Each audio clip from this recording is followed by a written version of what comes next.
1 milliard de personnes vivent avec un handicap selon l'Organisation mondiale de la santé. Pour Mathieu Annereau, il s'agit de la plus grande minorité au monde et il est donc urgent d'agir. Bonsoir Mathieu Annereau, soyez le bienvenu sur TV5 Monde. Bonsoir, vous êtes député français suppléant, conseiller municipal, membre de la République En Marche et vous présidez l'association pour la prise en compte du handicap dans les politiques publiques et privées. Alors on va commencer par une affaire qui a fait grand bruit en France. C'était au mois de septembre. Un homme malvoyant, âgé de 25 ans, et son chien guide ont été chassés manu militari d'un monoprix. La victime de cette discrimination, Arthur Aumoine, a raconté ses mésaventures sur les réseaux sociaux. Je ne peux accepter aucun animal dans le magasin. Regardez, monsieur. Mais monsieur, je comprends votre problème.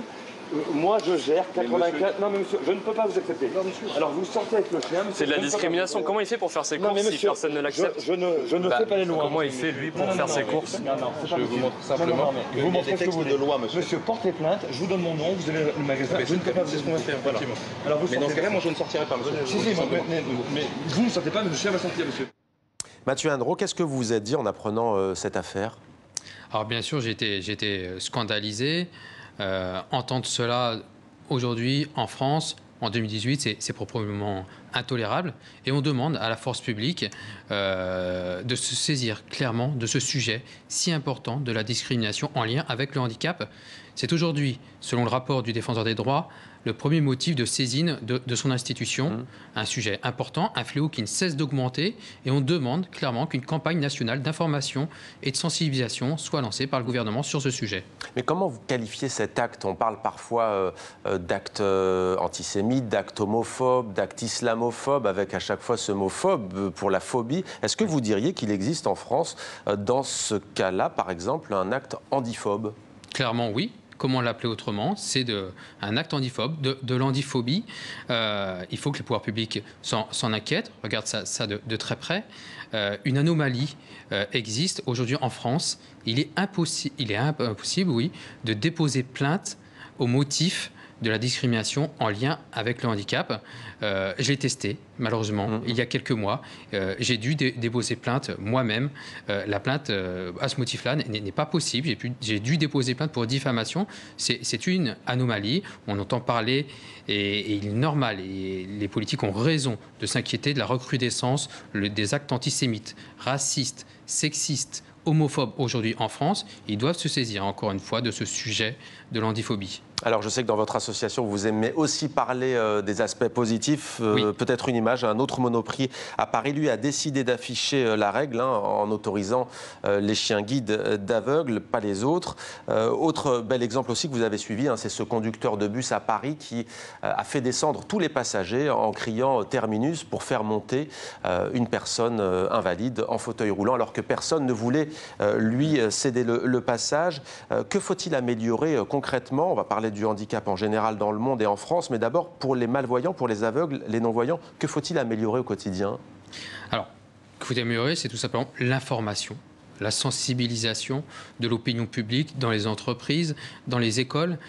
Voilà, tout passe par un contact humain de compréhension, d'aller vers l'autre. Ouais. Et donc, ça ne doit pas être un sujet tabou. Mais concrètement, sur les infrastructures, sur la manière, la mobilité, la manière de se déplacer? Alors, ça doit être un réflexe transversal, bien sûr, lorsqu'on parle d'accessibilité, et ne pas considérer que l'accessibilité, ça ne concerne qu'une petite partie de la population. Voilà, une maman avec une poussette qui est en difficulté sur un trottoir où il y a peu de chaussées, elle est en situation de handicap. Ça doit être un enjeu très important dans une société de toute façon qui vieillit. On a un vrai défi à relever avec le grand âge demain. L'autonomie, le handicap doivent être mis au cœur du débat public. Et nous, on souhaite, vous parliez tout à l'heure, 1 milliard de personnes handicapées dans le monde, 80 millions en Europe, que ce soit un sujet clairement mis sur la table dans le cadre des prochaines élections européennes. Alors, votre association critique l'écriture dite inclusive, écriture non sexiste. On en a beaucoup parlé ces derniers mois. Oui. Pourquoi, au juste ? Alors, on la critique parce que, tout simplement, elle exclut une partie de la population à l'accès à cette écriture. Un non-voyant qui utilise la synthèse vocale pour lire un écrit, eh bien, le texte en écriture inclusive est tout simplement inaccessible pour lui. C'est quelque chose qu'on a remonté, notamment à la maire de Paris, puisque de nombreux agents utilisaient cette écriture. Et dans de nombreuses collectivités en France, c'est encore le cas. Eh bien, on renouvelle notre appel à ne pas utiliser cette écriture inclusive, puisqu'elle exclut un certain nombre de personnes aujourd'hui en France. Alors il y a votre association, je rappelle aussi que vous avez aussi l'expérience du terrain, puisque vous êtes conseiller municipal à Saint-Herblain. C'est une commune qui jouxte Nantes, dans l'ouest de la France. Vous avez récemment poussé un coup de gueule pour que la situation des personnes handicapées en France change enfin. Concrètement, que préconisez-vous, que dites-vous, par exemple, à Marlène Schiappa, puisque désormais la secrétaire d'État chargée de l'égalité entre les femmes et les hommes est aussi en charge de la lutte contre les discriminations, notamment envers les handicapés? Alors, il y a un certain nombre de mesures qui sont mises en place. Il faut maintenant qu'il y ait une transversalité et surtout que les personnes handicapées puissent être associées à toutes ces démarches. C'est très important. Le handicap ne doit pas être une politique à côté, mais bien dedans et avec les personnes handicapées. C'est vrai qu'on les entend peu dans les médias, c'est vrai. Beaucoup de personnes parlent à leur place, mais on les voit peu. Ça, c'est déjà important. Et merci encore une fois de m'inviter justement pour que je puisse parler de ce sujet. On doit pouvoir parler de ce sujet calmement, posément. Le positiver, c'est très important également, vous le disiez tout à l'heure. Et c'est vrai que le handicap dans la sphère politique, puisqu'on est gouverné bien sûr par les politiques, eh bien, il y a comme une sorte de petit tabou, de mauvaise acceptation du handicap, j'ai envie de dire. Un ministre dont je tairai le nom me disait il y a quelque temps qu'il était lui-même en situation de handicap et il n'expose pas sur place publique. Voilà. Pourquoi ? Problème d'acceptation.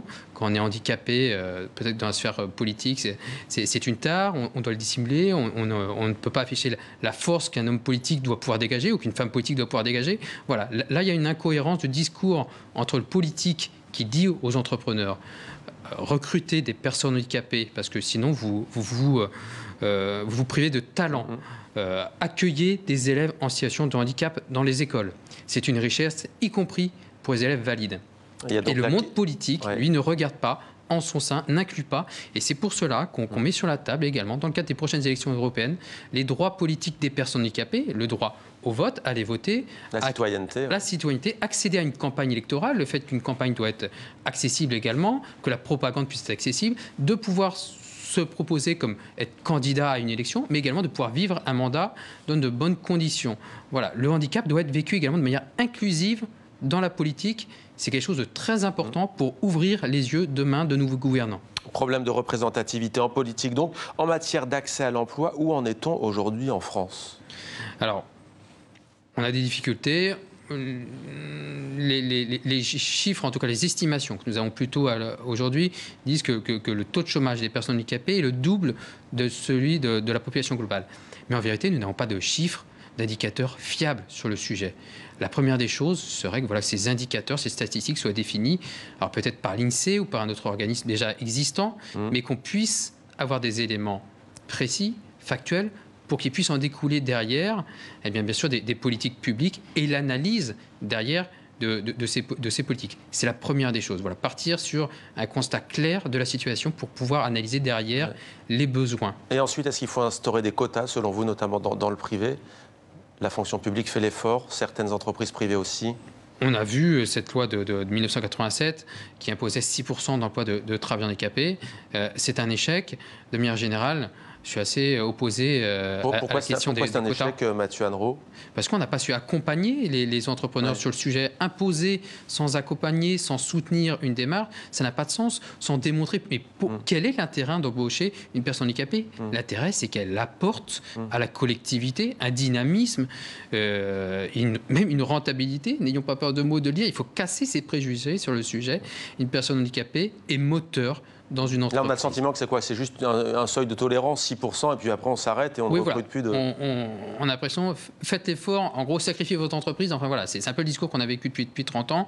Il faut complètement casser ça. Il y a des entreprises qui embauchent énormément de travailleurs handicapés et qui sont très rentables, qui fonctionnent très bien.